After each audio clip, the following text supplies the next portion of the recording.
예언서 이사야서의 저자는 이사야입니다. 히브리어 이름은 예샤야후, 예샤와 야후의 합성어입니다. 여호와는 구원이시다. 이사야 선지자 이름 안에 이사야서의 핵심 메시지와 사역이 담겨 있습니다. 유대 전승에 의하면 이사야는 혈통적 왕족 출신의 귀족입니다. 아버지 아모스와 유다왕 아마샤가 형제간으로 전해집니다. 때문에 유다의 여러 왕들을 쉽게 접촉하며 자문 역할을 할 수 있었다고 봅니다. 히브리서 11장 37절에 돌로 치는 것과 톱으로 켜는 것과 시험과 칼로 죽임을 당하고 할 때에 톱으로 켜는 죽임으로 므낫세 왕에 의해 순교당한 분으로 전해집니다. 이사야서의 역사적 배경은 우시야, 요담, 아하스, 히스기야가 다스리던 시대였고 주전 8세기경부터 국제 무대에 새롭게 등장한 아수르가 열국을 지배하며 세력 확장에 힘을 기울일 때였습니다. 아하스 왕 때는 디글랏빌레셀이, 히스기야 왕 때는 선메립이 공격하여 유다가 큰 위기를 겪게 됩니다. 이사야는 평화와 전쟁이 교차하는 격변기에 예루살렘 유다를 대상으로 약 60년간 사역을 합니다.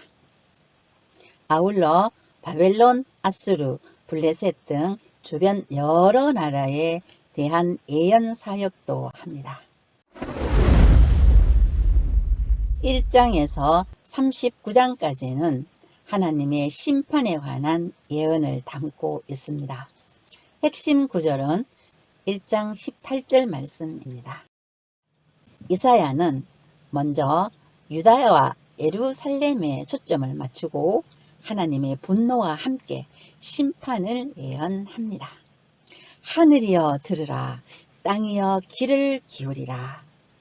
제일 먼저 하늘은 듣고 땅은 귀를 기울이라면서 하늘과 땅을 호출합니다.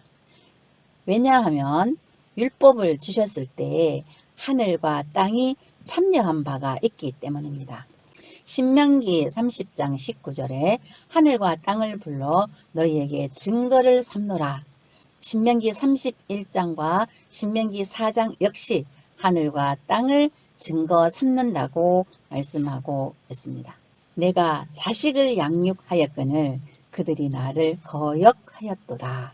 첫마디부터 하나님을 거역했다고 지적하고 있습니다. 구약 성경을 대표하는 단어 중 하나인 거역은 외적인 행위와 내적 의지에서 하나님과의 모든 관계를 단절하고 등을 돌렸다는 의미입니다. 소는 그 임자를 알고 나귀는 그 주인의 구유를 알건만은 이스라엘은 알지 못하고 나의 백성은 깨닫지 못하는도다. 결국 하나님의 백성 이스라엘은 소나 나귀, 짐승보다 못하다는 것입니다. 왜냐하면 하나님을 알지도 못하고 깨닫지도 못하기 때문입니다. 하나님은 거룩한 나라를 기대하셨으나 범죄한 나라로 전락하였고 거룩한 백성을 기대하셨으나 허물진 백성으로 전락하였고 거룩한 씨가 되도록 기대하셨으나 행악의 종자, 행위 부패한 자식으로 변질되었습니다.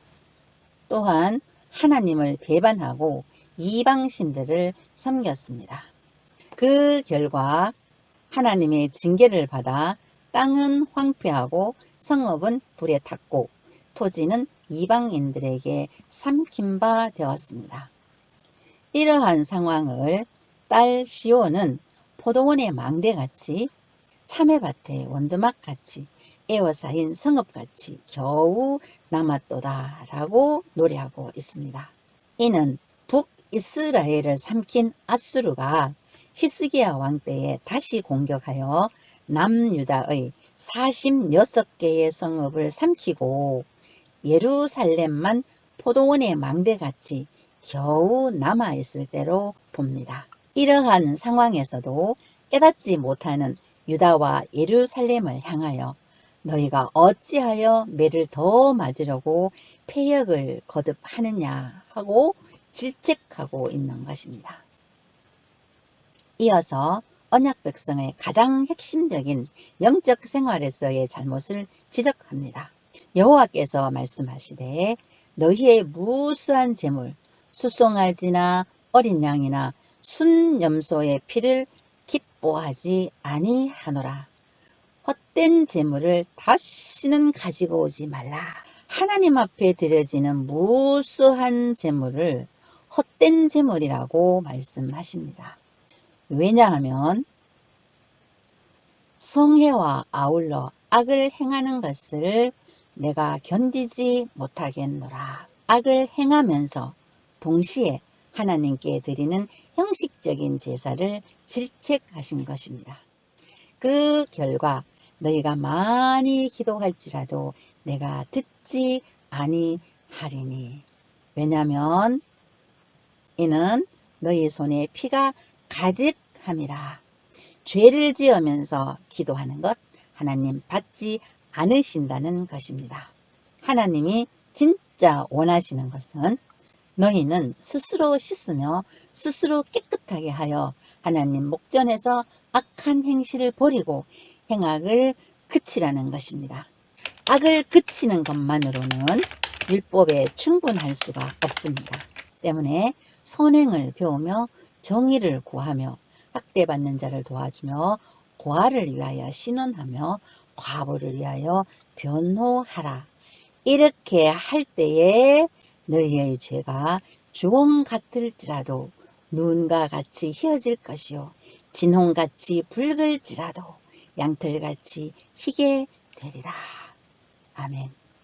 이렇게 회개하여 순종하면 땅에 아름다운 소산을 먹을 것이요 거절하여 배반하면 칼에 삼켜지리라 하면서 회개를 요청합니다.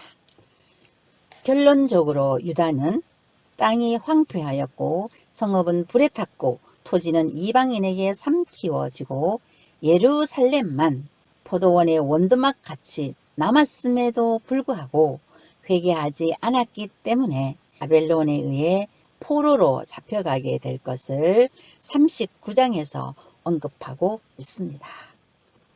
2장에서 4장까지는 구원은 오직 하나님의 은혜를 통하여 가능하다는 사실을 보여주는 메시아의 날, 그리고 심판 중에도 하나님의 국률이 남아있어 남은 자를 통하여 구원하여 주심을 소망으로 주십니다.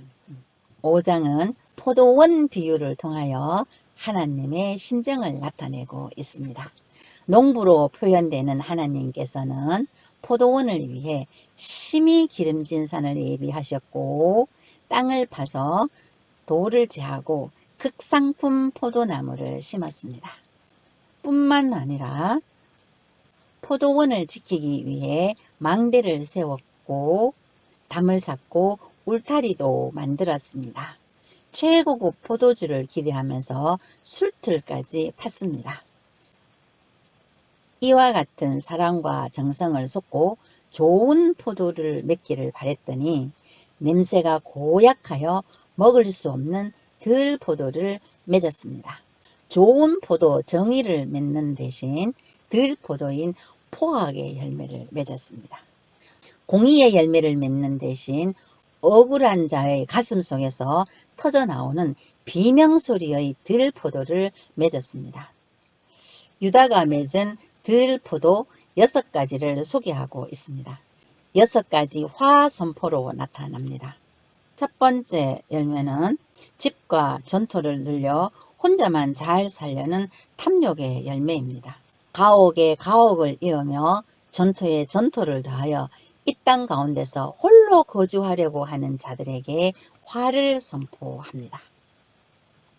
두 번째 열매는 술 취함과 연락함입니다. 아침에 일찍 일어나 독주를 마시며 밤이 깊도록 포도주에 취하는 자들에게 화를 선포합니다. 세 번째 열매는 거짓과 교만의 열매입니다. 거짓을 끈을 삼아 죄악을 끌며 이는 거짓된 지식으로 진실을 왜곡하고 불법을 화법화시키는 것을 의미합니다. 수레줄로 함같이 죄악을 끄는 자는 화 있을진저. 거짓끈과 수레줄은 하나님의 심판에 의해서만 끊어지게 될 것입니다. 네 번째 열매는 가치관의 오도입니다.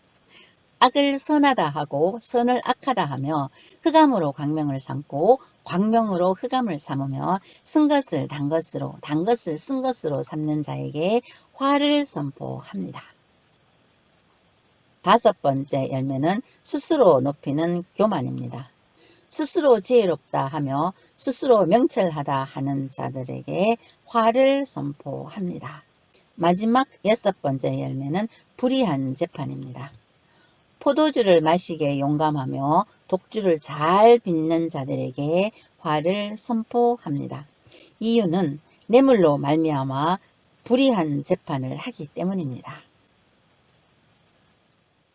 포도원의 망대와 포도주 틀을 포함한 포도원 전체는 이스라엘 족속이요.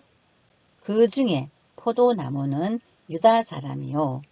포도원 주인은 하나님이심을 밝히시면서 들 포도를 맺는 포도원을 심판하시겠다는 것입니다. 포도원 주인이신 하나님이 그 울타리를 걷어 먹힘을 당하게 하며 즉 불사름을 당하게 하며 포도원 담을 헐어서 짓밟히게 할 것이요. 이는 아수르와 바벨론 군대로 인한 참상을 일컫는 것으로 해석이 됩니다.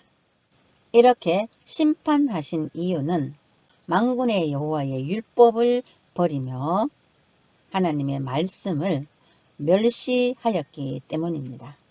이는 예나 지금이나 오고 오는 모든 세대에 적용되는 말씀입니다. 유다에 대한 심판 예언 이사야 6장에서 12장까지를 살펴보겠습니다. 이사야서는 다른 예언서와는 달리 역사적인 정황이 먼저 소개되고 그 후에 주인공이 소명받는 장면이 나옵니다.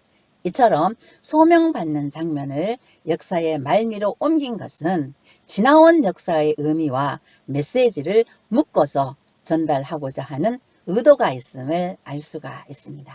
즉 1장부터 5장에서 보았듯이 이스라엘의 역사적 현실은 남은 것이라고는 하나님의 진노에 의한 멸망과 심판밖에 없는 시점에서 이사야에게 묻습니다. 내가 누구를 보내며 누가 우리를 위하여 갈꼬? 이 질문 앞에서 이사야는 하나님의 구원을 바라보게 됩니다. 왜냐하면 이스라엘 백성들 앞에는 하나님의 진노와 심판밖에 없는 상황에서 누구를 보낸다는 것은 다른 무엇인가가 있다는 뜻이기 때문입니다. 내가 여기 있나이다. 나를 보내소서. 놀랍게도 이사야의 사명은 귀가 막히고 눈이 감기게 하고 마음을 둔하게 하여 결국 깨닫지 못하게 하라는 것이었습니다. 한 걸음 더 나아가 우리가 이해할 수 없는 하나님의 말씀이 이어집니다. 염려하건대 그들이 눈으로 보고 귀로 듣고 마음으로 깨달아 다시 돌아와 고침을 받을까 염려스럽다는 것입니다. 이스라엘 백성들은 하나님의 뜻, 하나님의 목적, 하나님의 영광을 듣고 보고 깨달아서 좋은 열매 맺는 것이 아니라 자기들이 듣고 싶은 것, 자기들이 보고 싶은 것, 자기들의 소원을 이루어 들 포도를 맺었습니다. 하나님이 없는 자기 소원으로 가득 찬 상태에서 깨우침을 받아 거짓 열매를 계속 맺으면 그걸로 타협하고 살까봐, 그래서 하나님과의 관계가 완전히 끊어진 영원한 파멸의 구렁텅이에 떨어질까봐 염려된다는 것으로 이해됩니다. 주여 어느 때까지니까? 성읍들은 황폐하여 주민이 없으며 가옥들에는 사람이 없고 이 토지는 황폐하게 되며 여호와께서 사람을 멀리 옮기셔 이 땅 가운데 황폐한 곳이 많을 때까지니라. 그 중에 10분의 1이 아직 남았을지라도 이것도 황폐하게 될 때까지. 그럼 이게 끝장이냐? 밤나무와 상수리나무가 배임을 당하여도 그 그루터기는 남아있는 것 같이 밤나무는 북왕국을 의미하고 상수리나무는 남왕국을 의미한다고 봅니다. 북왕국과 남왕국을 모두 베어버리겠다는 것입니다. 거룩한 씨가 이 땅의 그루터기니라. 이 거룩한 씨의 설명이 7장에서부터 계속 이어집니다. 흔들리는 다윗 왕조의 아하스 왕에게 주신 말씀 중에는 임마누엘의 예언을 담고 있습니다.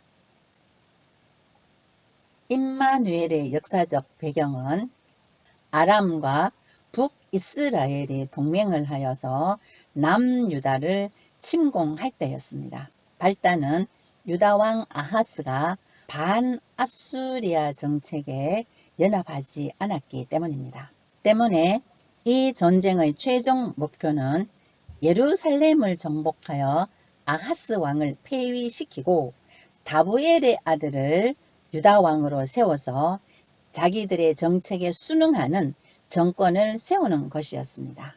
이때 베가가 이끄는 북이스라엘의 군대는 예루살렘 북쪽에서 하루 동안에 용사 12만 명을 죽이고 20만 명을 사로잡아 갔습니다. 이러한 극박한 상황 속에서 임마누엘 예언이 펼쳐지게 됩니다. 이때 이사야가 아들 스알야숲과 함께 두려움에 떨고 있는 아하스 왕을 찾아가 하나님의 말씀을 전합니다.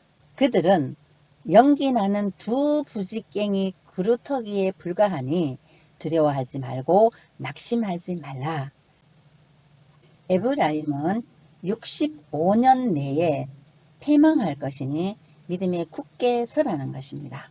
당시를 기준으로 북왕국의 멸망은 12년 정도 남았는데 65년을 언급한 것은 BC 669년에 아수르 왕 아슈르바니발의 식민 정책에 의해서 실질적인 국가로서의 존재를 완전히 상실한 때로 보면 이 65년의 기한이 성취된 것입니다.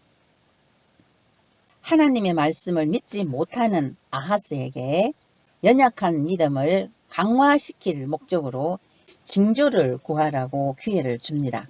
그러나 아하스는 나는 고하지 아니하겠나이다. 나는 여호와를 시험하지 아니하겠나이다 하면서 거절합니다. 이는 경건이 아니라 하나님도 이사야도 못 믿는 불신앙의 응답이었습니다. 이때 아하스는 하나님을 의지하지 않고 아수르 왕에게 예물을 보내며 도움을 요청합니다. 아하스가 징표를 거절하든 말든 하나님께서는 임마누엘의 예언을 친히 말씀하십니다. 보라, 처녀가 잉태하여 아들을 낳을 것이요 그 이름을 임마누엘이라 하리라. 이 임마누엘 예언은 궁극적으로는 처녀에게 나실 메시아 예언으로 미래적 예언이지만 1차적으로는 아하스 당대에 대한 예언으로 북이스라엘과 아람의 공격으로부터 안전하게 보호될 것에 대한 하나님의 약속입니다. 이 아이가 악을 버리며 선을 택할 줄 알기 전에 네가 미워하는 두 왕의 땅이 황폐하게 되리라. 어린아이가 악을 버리고 선을 택할 줄 아는 나이가 몇 살일까요? 결국 아람은 그로부터 2년 뒤 BC 732년에 북왕국은 12년 뒤 BC 722년에 아수르에 의해 패망하게 됩니다. 아하스 왕에 대해서는 하나님보다 더 믿고 의지했던 아수르로부터의 심판을 예고합니다. 실제로 아수르는 아하스 왕 당대 외에도 히스기야 왕 때 그리고 므낫세 왕 때까지 세 차례나 유다를 침략해 왔습니다. 이사야의 아들 스알야숲과 임마누엘의 징조를 보여주어도 하나님을 믿지 못하는 아하스에게 마지막으로 마헬살랄 하스바스의 징조가 주어집니다. 이는 북이스라엘과 아람에 대한 약탈과 노획이 급속히 이루어진다는 것으로 이사야의 아들 마헬살랄 하스바스가 엄마 아빠라 부를 줄 알기 전에 짧은 기간 내에 다메섹과 사마리아가 멸망할 징표로 보여준 것입니다. 이사야와 그의 자녀들이 이스라엘 중에 징표와 예표가 되었습니다. 임마누엘은 하나님이 함께 하신다는 뜻으로 아하스가 두 동맹국에 대한 승리를 믿지 못하니까 주는 징조입니다.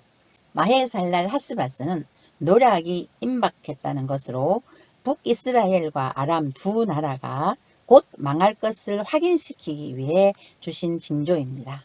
스알 야숲은 남은 자는 돌아오리라는 뜻인데 유다 자신도 포로가 되고 멸망할 것이지만 남은 자는 돌아온다는 의미입니다. 이사야의 이름은 여호와는 구원이시다 라는 뜻으로 그러한 전 과정을 통해서 여호와는 구원하신다는 것입니다. 9장에는 큰 빛에 대한 예언인데 흑암의 땅이라 불리우고 있는 스불론, 납달리와 갈릴리 지역은 대대로 전쟁 피해와 하나님의 심판을 직접적으로 받아왔던 지역들입니다. 이러한 장소까지 하나님께서 구원의 기쁨과 영화를 넘치게 하신다고 선포합니다. 이 예언은 예수님께서 갈릴리에서 공생애를 시작할 것에 대한 예언이기도 합니다. 아하스 왕에게 소망이 없어 새로운 왕을 소개합니다. 평강의 왕을 소개하며 메시아 예언을 합니다. 11장에는 오실 메시아와 메시아 왕국에 대한 예언을 하고 있습니다. 오실 메시아는 이새의 줄기를 통하여 공의와 성실로 세상을 통치할 것입니다.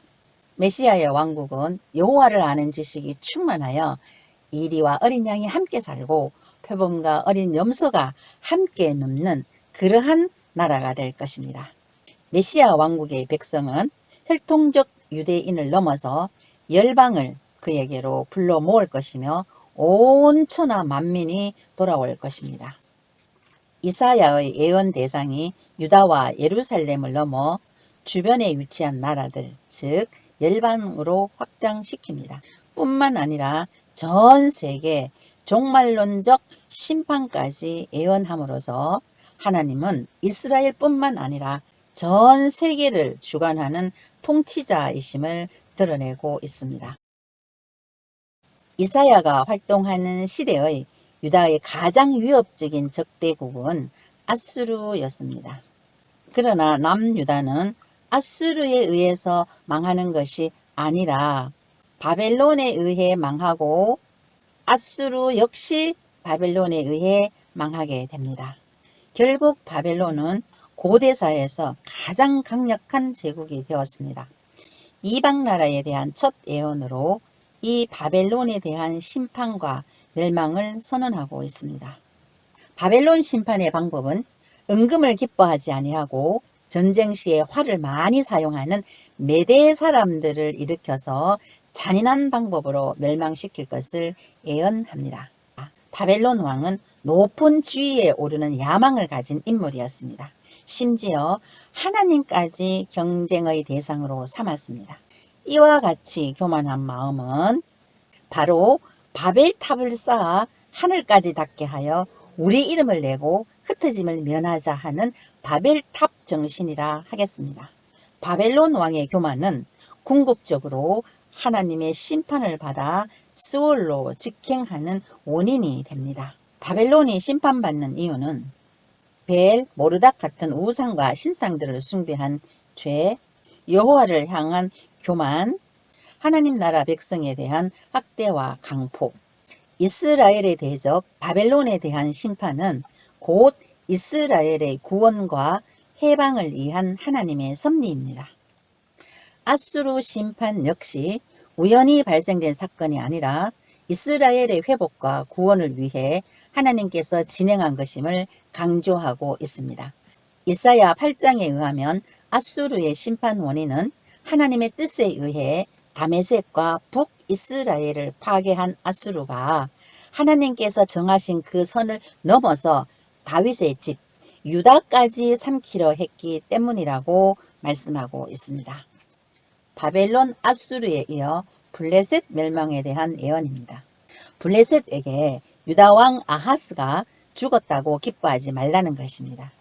왜냐하면 뱀의 뿌리에서 독사가 나겠고 그의 열매는 날아다니는 불뱀이 되리라. 유다보다 더 큰 아수르와 바벨론의 침략을 받아 사륙을 당하고 소멸될 것을 말씀하십니다. BC 586년 남유다가 멸망할 때 블레셋 역시 포로로 잡혀갔고 70년 후 유다는 다시 돌아왔으나 블레셋은 돌아오지 못하고 역사에서 사라졌습니다. 이스라엘과 혈통적으로 매우 가까운 모압에 대한 심판 예언입니다. 모압 족속들에게 다윗의 왕권에 복종할 것을 지시합니다. 멸망의 원인 역시 교만 때문입니다. 아람의 수도 다메섹과 북왕국 이스라엘에 대한 심판을 선언하고 있습니다. 임마누엘의 예언에서 본 바와 같이 다메섹과 북이스라엘의 심판은 밀접한 관계가 있습니다.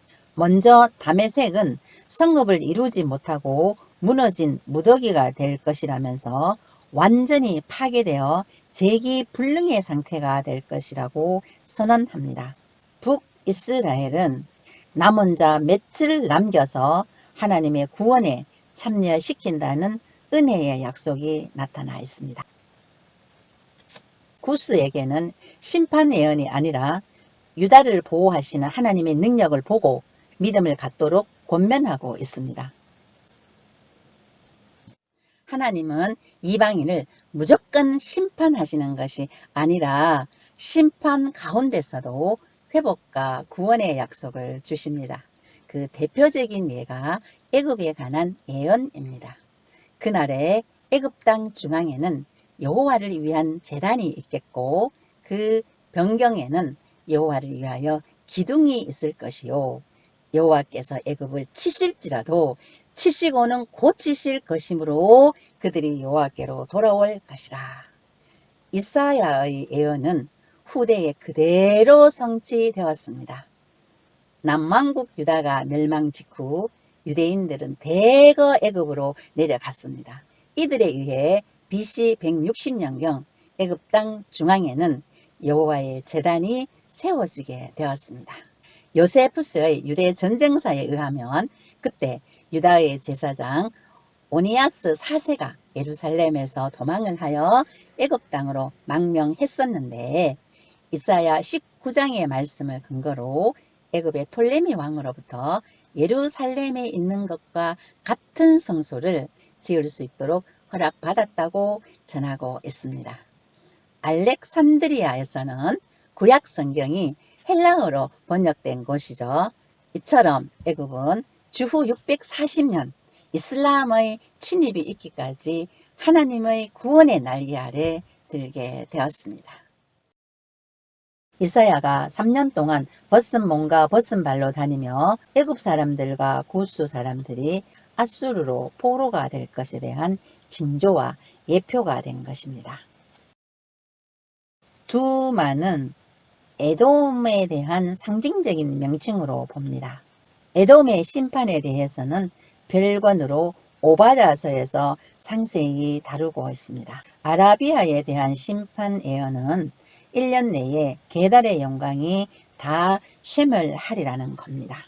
두로는 심판 예언뿐만 아니라 심판받은 지 70년이 찬 후에 찾아올 회복에 대해서도 예언되어 있습니다. 이렇게 하여 열방에 대한 이사야의 심판 예언을 돌아보았습니다. 열방을 넘어서 전 세계에 임할 우주적 심판, 즉 인류 역사 종말에 일어날 심판을 언급하고 있습니다. 마지막 때에 큰 지진들이 일어남을 예고하고 있습니다. 새하늘과 새 땅과 부활, 마지막 용을 죽이심까지 모두 요한계시록에서 나오는 종말론적 예언들을 하고 있습니다. 36장에서 39장은 역사적 사건을 기록하고 있는데 아하스 왕의 아들 히스기야 시대의 3대 사건을 조명하고 있습니다. 첫 번째 사건은 아수르 왕 산헤립의 침공으로 유다의 모든 견고한 성읍 46개를 취하고 온갖 회유와 협박 앞에서 기도로서 난간을 헤쳐나가는 히스기야 왕의 기록입니다. 두 번째 사건은 죽을 병에서 히스기야 왕의 간절한 기도로 15년의 생명을 연장받습니다. 히스기야가 아들이 없어 다윗의 등불이 꺼질 뻔했는데 이로 인하여 아들 므낫세를 낳게 됩니다. 세 번째 사건은 히스기야가 두 번의 승리 이후에 교만해져서 바벨론 사신에게 자신의 재물과 군사력 모두 보여줌으로써 바벨론 포로 생활을 하게 될 것이라는 비극적인 예언을 듣게 됩니다. 40장에서 66장까지는 하나님의 구원에 관한 메시지입니다. 핵심 구절은 53장 5절 말씀입니다. 이스라엘 구원에 대한 하나님의 약속을 만나보겠습니다. 너희는 위로하라, 내 백성을 위로하라. 그 노역의 때가 끝났고 그 죄악이 사함을 받았느니라. 첫 말씀이 바벨론 포로 생활을 하고 있는 당시의 이스라엘 백성들에게 해방의 선포가 주어지는 하나님의 위로의 말씀입니다. 위로의 소식은 1차적으로는 바벨론 포로에서부터의 해방이요, 궁극적으로는 죄사함입니다. 왜냐하면 이스라엘 백성들의 바벨론 포로는 범죄의 결과였기 때문입니다. 때문에 죄사함과 구원의 문제를 해결하기 위해 하나님께서 친히 인간이 되어 세상에 오심을 예언하고 있습니다. 바벨론 포로의 가장 큰 원인도 우상 숭배였고 포로로 끌려간 바벨론 역시 우상 숭배의 본거지였으므로 우상들은 거짓 신으로 공허하고 허무하기 때문에 결코 하나님을 대신할 수 없음을 강조하고 또 강조합니다. 고대 사회에서는 어떤 나라와 우상은 밀접한 관계가 있었습니다. 당시 사람들은 전쟁을 신과 신의 싸움으로 믿었고 진 편의 신은 없어지든지 이긴 편의 신에게 종속된다고 믿었습니다. 때문에 바벨론을 비롯한 이방은 이스라엘과 유다의 멸망을 바벨론의 마루둑 신에 의한 하나님의 패배로 이해하였을 것입니다. 이에 대하여 하나님 앞에는 모든 열방이 아무것도 아니라며 하나님의 절대 주권과 우상 숭배의 어리석음을 지적합니다. 이스라엘은 자신들의 잘못을 전혀 깨닫지 못하고 내 길은 여호와께 숨겨졌으며 내 송사는 내 하나님에게서 벗어난다 하면서 하나님께 외면당하고 있음을 억울하다고 불평하고 있습니다. 앞으로 전개되는 내용은 이 기도의 응답의 형식으로 진행됩니다. 하나님은 직접 책망하지 않고 하나님의 속성에 대해서 가르침으로 우회적으로 잘못을 지적합니다. 하나님의 능력을 의심하고 불평하는 이스라엘에게 구체적인 구원의 방법을 소개합니다. 하나님께서 동방에서 한 사람을 일깨워서 공의로 그를 부르시고 그를 통하여서 고관들을 토기장이가 진흙을 밟는 것 같이 하시겠다는 것입니다. 여기에서 동방의 한 인물의 정체는 이스라엘을 바벨론 포로에서부터 해방시킬 인물로 동방에서 출생한 고렉스입니다.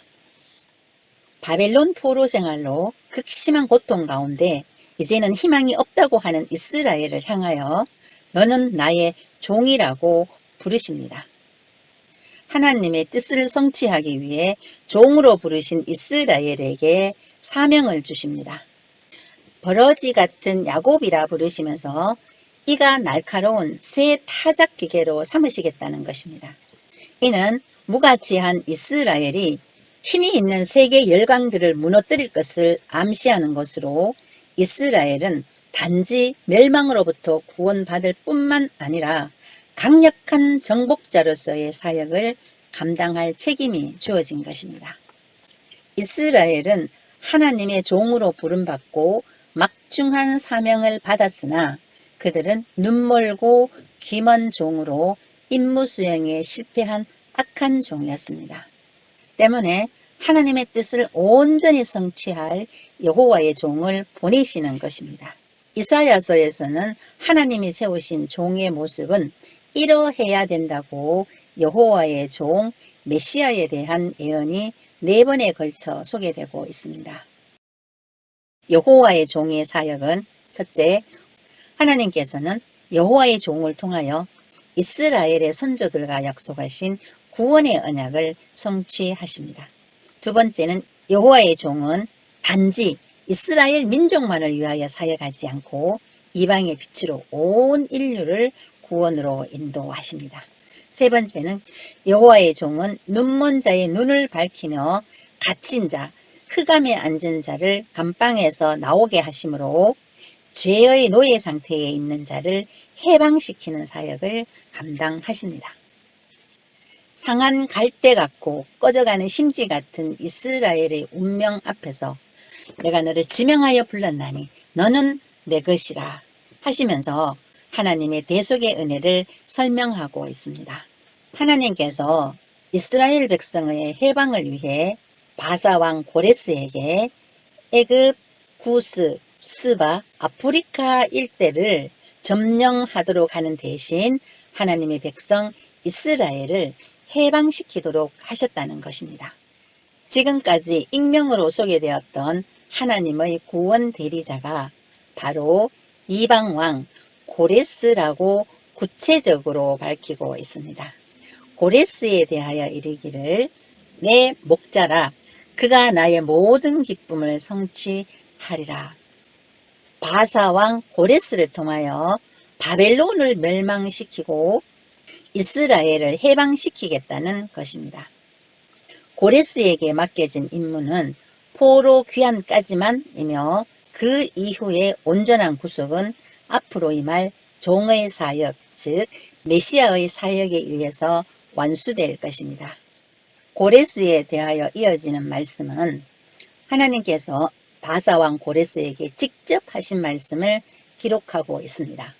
내가 너보다 앞서가서 험한 곳을 평탄하게 하며 논문을 쳐서 부수며 쇠빗장을 꺾고, 이는 실제 사건보다 200년 앞선 기록으로 고레스가 어떻게 바벨론 성을 무너뜨릴지 그 방법에 대해 기록하고 있는 것입니다.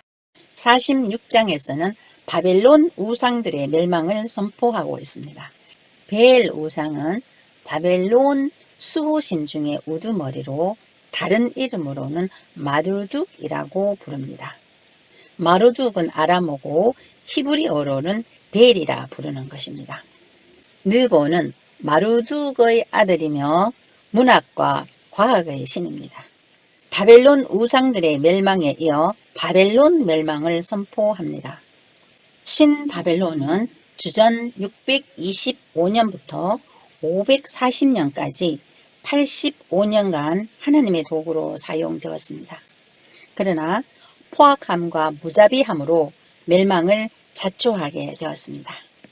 두 번째 주제, 메시아 약속과 이스라엘의 최후 영광을 살펴보겠습니다. 두 번째 종의 노래입니다. 하나님이 이르시되 네가 나의 종이 되어 야곱의 지파들을 일으키며 이스라엘 중에 보존된 자를 돌아오게 할 것은 매우 쉬운 일이라. 내가 또 너를 이방의 빛으로 삼아 나의 구원을 베풀어 땅끝까지 이르게 하리라. 메시아의 사역은 이스라엘을 포함하여 땅끝까지 베풀어질 구원을 노래하고 있습니다. 세 번째 종의 노래는 종은 학자로 묘사되었습니다. 메시아께서 조용히 앉아서 가르치는 선생과 같은 면을 의미합니다. 또한 종은 하나님의 명령을 철저하게 순종하는 자로 묘사됩니다. 메시아는 극단적인 순환까지도 감내하며 하나님의 명령에 철저하게 순복함을 나타냅니다. 네 번째 종의 노래는 고난의 종을 소개합니다. 이 고난의 속성은 남의 죄 때문에 내가 대신 고난받는 대리적 고난입니다. 온 인류의 죄사함의 유일한 근거인 고난의 종을 통한 대속사역을 만나봅시다. 네 번째 종의 노래 도입부에서는 종의 사역 완수 후의 결과를 나타내고 있습니다. 종의 사역 완수 후에는 지극히 존귀한 신분을 얻게 됩니다. 이 종의 사역 내용 때문에 두 가지 상반되는 놀람 현상이 나타납니다. 첫째는 이스라엘 백성의 놀람인데, 영광과 존귀로 나타나실 메시아를 소망했던 이스라엘 백성들은 순환의 형태로 오시는 종의 모습을 보고 놀랍니다. 둘째는 열방의 놀람입니다. 하나님과 무관한 상태에 놓여있던 이방은 메시아의 고난을 통해 자신들까지 구원의 혜택이 주어짐을 보면서 놀랍니다. 53장에서는 본격적으로 종의 모습을 세밀하게 언급합니다. 종의 외모가 매력적이지 않음을 언급하고 있습니다. 사실 성육신하신 그리스도는 다른 사람의 관심을 끌 만큼 특별하지 않고 지극히 평범했습니다. 그는 멸시를 받아 사람들에게 버림을 받았으며 간고를 많이 겪었으며 질고를 아는 자라. 사람들은 구세주를 알아보지 못하고 멸시하고 배척합니다. 심지어 제자들조차 외면합니다. 이처럼 종은 가장 비참한 지경까지 도달하게 되었습니다. 이러한 비난을 감수함으로써 인간들의 죄를 대속하기 위한 자기 희생적 사랑을 실현하는 것입니다. 그는 실로 우리의 질고를 지고 슬픔을 당하였거늘 우리는 생각하기를 그는 징벌을 받아 하나님께 맞으며 고난을 당한다 하였노라. 그가 찔림은 우리의 허물 때문이요 그가 상함은 우리의 죄악 때문이라. 그가 징계를 받음으로 우리는 평화를 누리고, 여기에서 평화는 단지 외적인 그런 안녕뿐만 아니라 하나님과의 평화를 말씀하는 것입니다. 그가 채찍에 맞음으로 우리는 나음을 받았도다. 우리는 다 양 같아서 그릇 행하여 각기 제 길로 갔거늘 여호와께서는 우리 모두의 죄악을 그에게 담당시키셨도다. 고난의 종이 인간의 죄를 속죄하기 위해 받는 대리적 형벌임을 강조하고 있는 것입니다.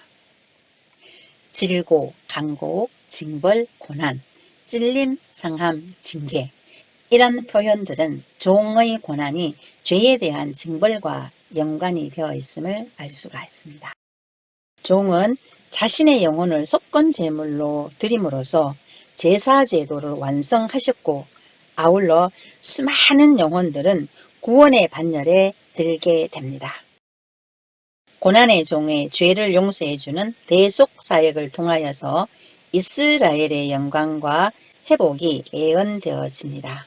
바벨론 포로로 말미암아 숫자가 크게 감소되어 잉태하지 못하며 출산하지 못한 여인으로 비유된 이스라엘이 다시금 생육하고 번성할 것이라고 합니다. 이스라엘이 지구상에서 소멸되지 않고 흥왕하리라는 내용을 통해 포로 귀환의 확실성을 보장하고 있는 것입니다. 1장에서 심판의 대상이었던 예루살렘이 회복되는 비전을 보여주십니다. 이는 종말론적으로 완성될 새 예루살렘은 돌이 아니라 보석으로 만들어진 찬란한 건물이라는 것입니다. 이제부터는 여호와의 종의 사명이 완수되자 단수로 여호와의 종이 아니라 복수로 여호와의 종들로 나옵니다. 이 종들의 출처는 고난의 종 사역에서 나온 것입니다. 그리스도의 고난과 죽음, 즉 속죄 사역으로 탄생한 신약의 교회를 의미합니다. 이 종들이 하나님의 기업을 물려받게 되는 약속을 주십니다. 55장에서는 하나님께서 예비하신 구원에 대해 적극적으로 동참하도록 초청하고 있습니다. 너희 목마른 자들아 물로 나오라. 돈 없는 자도 오라.